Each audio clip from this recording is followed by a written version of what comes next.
अस्सलाम वालेकुम नाज़रीन, मैं हूँ आपकी मेज़बान अक्सर सलीम पाकिस्तान ख़बर टीवी के साथ। आज जो मैं ख़बर आपको बताने जा रही हूँ, बहुत ही अफ़सोसनाक वाक़या पेश आया जो कि पबजी वाले वाक़यात तो आपने काफ़ी सुने होंगे और ऐसी गेम जो हैं जो कि जो लोग खेलते हैं और उस पे दोस्तियाँ भी करते हैं और फिर बाद में शादियों तक मामलात जाते हैं।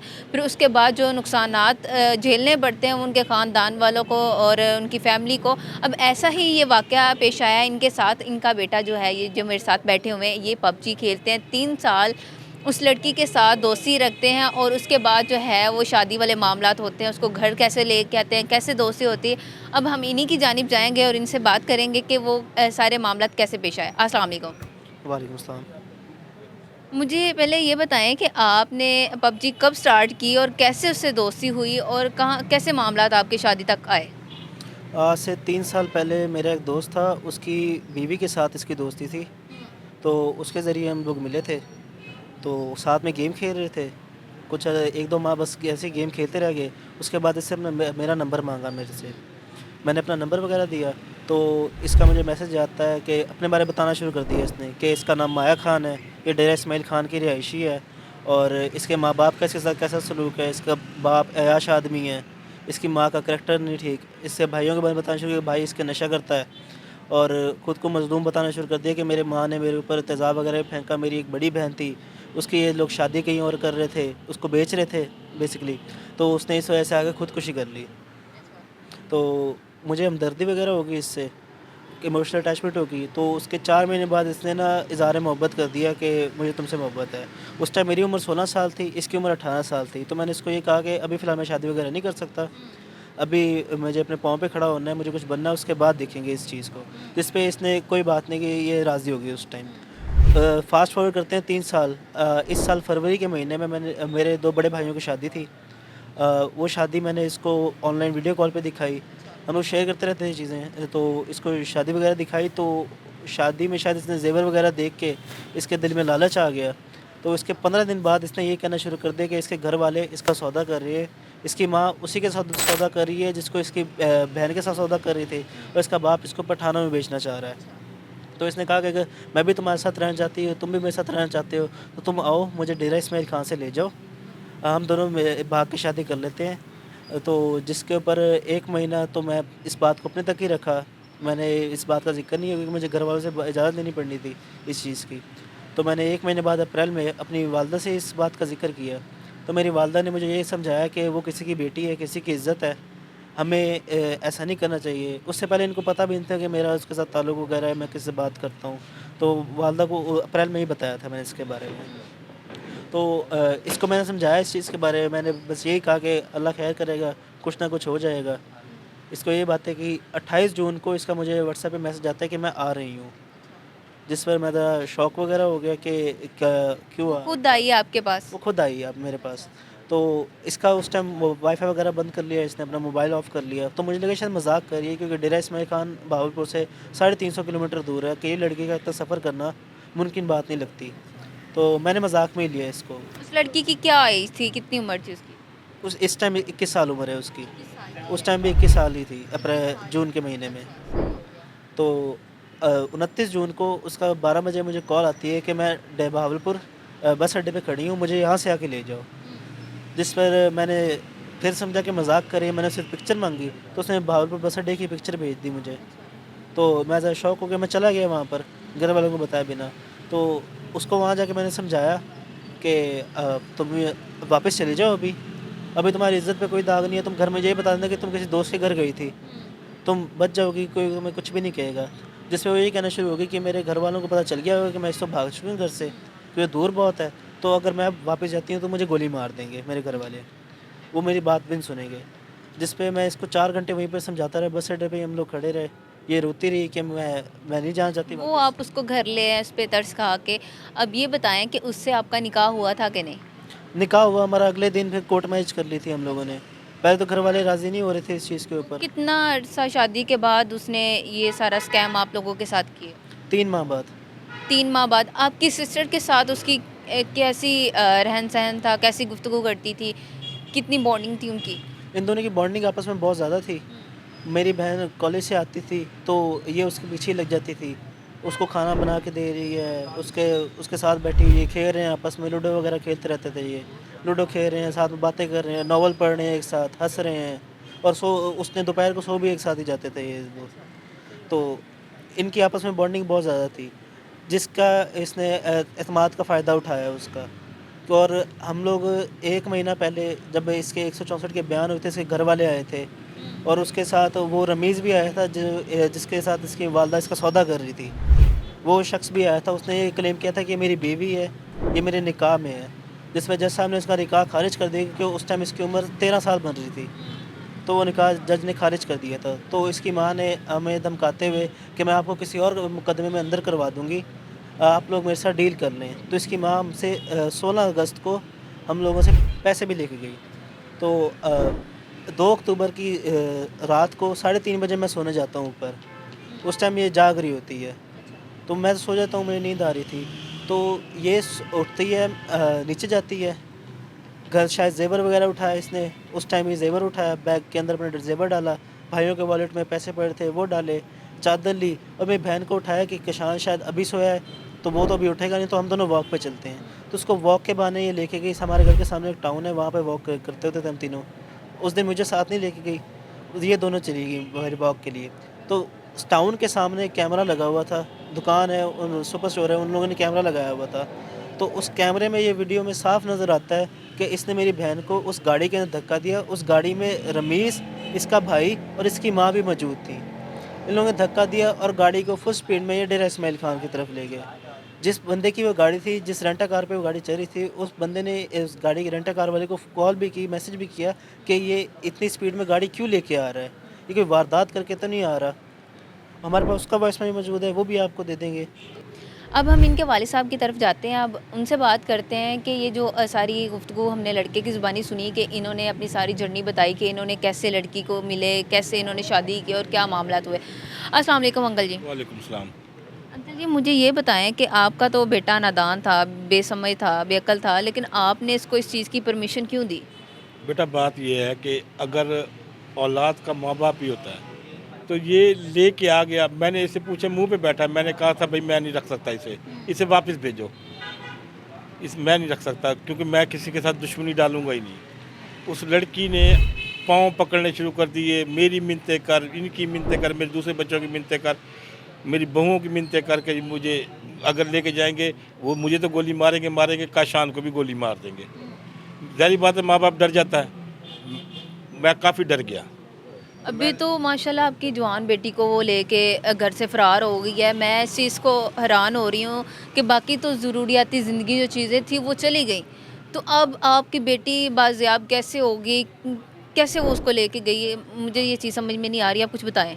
बेटा वो ये ऐसे है कि अगर आपके घर में कोई इंसान घर में बैठा हुआ है, वो घर से बाहर नहीं जा रहा, तो आप उसे कैसे शक की नज़र से देखेंगी? देख सकती हैं। अगर घर में बैठे बेटी है, वो बहू है, तो अगर वो आपस में दोनों हंस रही हैं जब वो कर रही है, तो मेरा क्या काम जब उसकी नहीं, हमारा क्या काम था कि हम उन्हें कहेंगे नहीं आपने उधर बैठना है, आपने उधर बैठना है। ऐसा तो नहीं होता ना बेटा, घर का एक रूटीन है, उसको रूटीन में रखना है। तो हमने इसलिए किसी किस्म का कोई शक नहीं किया। वो तो ग्रोह की साथी थी ना। अब ये देखें ना, ये ग्रोह के कारिंदे हैं, ये शरीफ आदमी है, ठीक है, ये इनका सरगनाए एडवोकेट है, ये इनका वकील है, ये नाम निहाद वकील है, ठीक है मैम। अब बेटा ये देखें, ये शख्स है उसका भाई जिसने ये माया का अपना बीवी शो कराया। गाड़ी थी ये वाली, ये माया की माँ थी जिसने मुझसे 5 लाख लिए थे कोर्ट में। आपने उसको पैसे क्यों दिए? बेटा शरीफ आदमी जो सा ना, वो अपनी इज्जत से डरता है कि चलो। आपने ये कहना था ना कि आपकी बेटी खुद चल के आई है मेरे बेटे के पास, निकाह किया, हमने इज्जत से अपने घर रखा हुआ है, हम उसको ज़बरदस्ती थोड़ी ना लेके आए जो हम पैसे दें। बेटा वो ऐसे आपने जब उसको पैसे दिए तो उसको पता चल गया था कि इनके घर में पैसा है, इनके पास पैसा मिल सकता है, हमें इनके घर से ज़ेवरात मिल सकते हैं। हो सकता है वो इस नीयत से आई हो कि आपके घर में से जो ज़रूरी अशिया हैं वो उठा के ले जाए और आपकी बेटी को भी उठा के ले जाए। उनके जैसे मामला आप बता रहे हैं तो वो ज़ाहिर सी बात है लड़कियों को भी बेचते होंगे, उनका कारोबार होगा। वो ऐसी है ना मैम कि वो आई तो शादी देख के थी, को बड़े बड़े हार पहने हुए, ये वो थे तो आर्टिफिशियल, वो यहाँ पे आके निकाह करके ही फंस गई। शायद तो वो वापस चली जाती, कैसे पता लगता ये आर्टिफिशियल है, वो निकाह करके ही फंस गई। अब उसकी मजबूरी बन गई थी, उन्होंने कहा चलो भाई अब ऐसे ना तो इनको ऐसे सही। इसकी माँ ने कोर्ट में उसे कहा था कि माया तेरे पास सिर्फ 2-3 महीने हैं, उसके बाद तेरे आंसू पूछने वाला कोई नहीं होगा। 3 महीने उसने शख्सानी ने पूरे किए, 3 महीने बाद वो मेरी बच्ची को लेकर चली गई। ये वो गाड़ी थी, ये इसकी बहन थी माया की, जिसने खुदकुशी की है। ये देखें, ये इस बहन ने खुदकुशी की है। अब आप क्या चाहते हैं, मीडिया से क्या चाहते हैं, हुकूमत से क्या चाहते हैं? मेरी किसी इदारे ने सुनी नहीं है। आज 2.5 माह हो गए, मैं अपनी बच्ची की आवाज़ नहीं सुन सका। मैं 8 घंटे बड़ी मुश्किल से उसके बगैर रहता हूँ, तो आज भी 2.5 माह हो गए। क्या मैं इतना हक नहीं रखता? उन्होंने, मेरे तफ्तीशी ने मुझसे 70,000 रुपये ले लिए रास्ते में जाते हुए। किस चीज़ के पैसे लिए उन्होंने? उसने कहा मैं आपकी बेटी मिलवाऊंगा, आपको आपकी बेटी दिलवाऊंगा वापस। तो देख तो सही मैं करता क्या हूँ वहाँ पे। किया ये कि होटलों पे ठहर के अच्छे अच्छे खाने खा के मैं फुटपाथों में बैठा हूँ सारी रात। 2 लाख रुपए लगा के आ गया, खाली जैसे खाली गया था वैसे खाली आ गया। उनको ये फ़ायदा दे के आ गया। आखिर उनसे मुझसे 70,000 लिए थे, तो उनके से तो 1-2 लाख दिए होंगे ना। कि उस शख्स ने कहा कि ये मेरा व्हाट्सएप नंबर है, आप जब बयान करेंगे मुझे इसकी फ़ोटोकॉपी भेज देंगे बयानों की, और उस बच्ची की ना बयानों के टाइम वीडियो बना लेना, मुझे वो वीडियो दे देना। बेटा मैं आपको जो मैंने कराया मैं हर चीज़ उनको सबूत दूंगा। मेरे पास वॉइस मैसेज भी है, हर चीज़ है, मैं तो हर चीज़ अवेल कर रहा हूँ। CDR है, सब कुछ है मेरे पास, तो हर चीज़ है। तो ये जो माया नामी लड़की है, इसके फैमिली से तो आपकी बातचीत हुई थी, उनके फैमिली के साथ आपका अभी तक कोई राब्ता शाब्ता नहीं किया? बेटा हम गए थे, अच्छा वहाँ पे ताले लगे हुए हैं। अच्छा, उनके घर का भी आपको पता है, एड्रेस पता है? जी पता है। अच्छा, तो वो मोहल्लेदारों से पूछना था कि वो कहाँ गए हैं? बेटा वहाँ पे ऐसे लोग हैं कि वो एक दूसरे को नहीं बताते, वो एक दूसरे को नहीं बताते कि ये फलाना कहाँ है, फलाना कहाँ है। हर बंदा अपनी उसमें मस्ती में मगन है, वो किसी ने नहीं बेटा मैं इसके बारे में कोई बात नहीं करता। डरते हैं लोग इनसे कि ये मतलब हमारे बच्चों को ना कुछ अगवा कर लें या कुछ ऐसा हो जाए। वो कहते हैं हमें नहीं पता कहाँ है वो। फिर किराए का घर था इनका, माया का घर किराए का था। अब जहाँ हमारी बच्ची को रखा है, ये माया जहाँ रह रही है वो तहसील पुरवा। ये आपको कैसे पता चला वो तहसील पुरवा में रह रहे हैं? हमने इनकी CDR निकलवाए ना उनके, जब हमने उनकी शनाख्ती कार्ड निकलवाए तो उन पर उनका पता आ गया। हमारे पास वो सब कुछ है, हम सारा सबूत मौजूद है। आगे का प्रोसेस तो है वो पुलिस का है। आप पुलिस कहाँ तक आपके साथ ताउन कर रही है? पुलिस ने कोई ताउन नहीं किया हमारे साथ। हमने सब कुछ निकाल के दिया उनको, CDR भी, उनके मोबाइल फ़ोन भी। ये सारी तस्वीर हमने अपने आप पे निकाली है, अपने बल पे निकाली है। सब कुछ नेट से निकाला, जैसे भी किया हमने किया है। उनको सब सबूत बरामद किए। पुलिस पार्टी हमारे साथ गई है, RPO साहब ने मेहरबानी की है, RPO भावलपुर साहब ने मेहरबानी की, वो हमारे साथ गए, लेकिन वहाँ जाके वो बिक गई। हमारा IO बिक गया, मलिक मोहम्मद अकरम, वो बिक गया। उसने वहाँ जाकर साज़बाज़ कर ली, ये इनके वकील के ज़रिए पैसे ले लिए।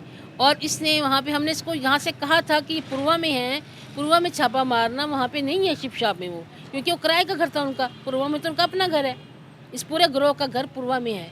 ये अब ये 9 भाई हैं इस गिरोह में, और ये 10वीं इनकी माँ है, 11वां उसका बाप है। ये 13-14 लोग हैं ये, और ये सरगना ये लड़की है, और ये रमीज़ नामी बंदा है। इनका प्रोटेक्शन वो हाँ जी, प्रोटेक्शन देता है वकील, प्रोटेक्टर जो है कानूनी वो वकील है। कानूनी दावपेच वो खेलता है वकील। वो उससे खुद अपने मुँह से माना कि मुझे रमीज़ जो है ना वो लाख रुपए देता है, और मैं इसके मफादात का तहफ़्फ़ुज़ करता हूँ, और मैं आपकी बेटी नहीं दूंगा, ना आपसे मिलवाएंगे, ना आपको दूंगा। मान गए वो, हमारे सामने माने हैं, और हमारे भाइयों के सामने माने हैं, DSP अदनान साहब के सामने माने हैं, जो डे इस्माइल खान के हैं।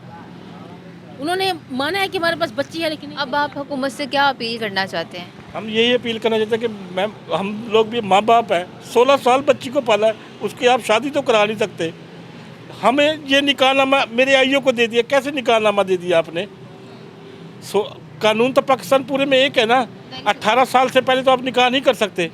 तो इस 16 साल की बच्ची का मैं आपको उसका बर्थ सर्टिफिकेट देता हूँ, बेफारम देता हूँ, टोटल हर डॉक्यूमेंट देता हूँ, उसकी सनतें देता हूँ। आप बताएं मुझे क्या चाहिए आपको? तो आप लोग उसका कैसे, IO ने निकाहनामा ले लिया जी, उसका निकाह हो गया। फिर मैं RPO भावलपुर के सामने बैठा हूँ 11 बजे डेरा से मिल 350 किलोमीटर सफ़र है। आप वहाँ से भी अजानों के टाइम चले तो फिर भी आप 12-1 बजे पहुँचते हैं। वो शख्स के बयान कैसे आ गए 11 बजे RPO के सामने? जाहिर सी बात है, कोई खेल खेल रहे हैं। डीएसपी वो सॉरी उसने आईओ ने लिए ना, आईओ ने दिए मैम। तो मेरे सामने जो शख्स कह रहा है कि मुझे आप इसके बयान जब कराएंगे मुझे वीडियो भेज देना, ये कर देना, मैं इनका एफआईआर क्लोज कर दूंगा। फिर मुझे वो शख्स ने कहा कि अगर हाँ आपने बेटी से मिलना है चलें आप, पहले आपका आईओ यहाँ पे एफआईआर क्लोज करें, उसके बाद मैं आपको लेके चलूँगा, सिर्फ आप अकेले जाएंगे। अगर उन्होंने गोली मारी तो उसका मैं जवाब देनी होगा, अगर आपको अगवा किया तो हम आपको, ये मेरा जवाब नहीं होगा। अब मुझे ये पता है इतने खौफ में कौन जाएगा वहाँ पे, और डीएसपी भी वहाँ पे बैठा हुआ है। फिर जी माँ नहीं जाएगी साथ। ये सरगना कहता है उनका ये वकील साहब। जी नाज़रीन, जैसा कि आपने देखा कि एक मज़लूम बाप और एक मज़लूम माँ अपनी बेटी के लिए रो रहे हैं, बिलबिला रहे हैं कि हमें हमारी बेटी वापस मिल जाए, हमें उनसे कुछ नहीं चाहिए, हमें जो हमारी ज़रूरियाती ज़िंदगी सामान लेके गए हैं हमें उनमें से कुछ नहीं चाहिए। बस हमारी हुकूमत से यही अपील है, जितने भी सरकारी ओहदों पे बैठे हुए हैं उनसे यही अपील है कि इनकी जो बेटी है इनको बाजियाब करवा दी जाए और जो है इनको इंसाफ मिलना चाहिए। ये जितने भी कानूनी अदारे हमारी आवाज़ सुन रहे हैं, जहाँ तक ये वीडियो जाए और ज़्यादा से ज़्यादा शेयर कीजिएगा ताकि इनको इंसाफ मिल सके, इनको इनकी बेटी मिल सके। इसी के साथ अपनी मेज़बान को दीजिए इजाज़त। अल्लाह निगहबान। मेरा नंबर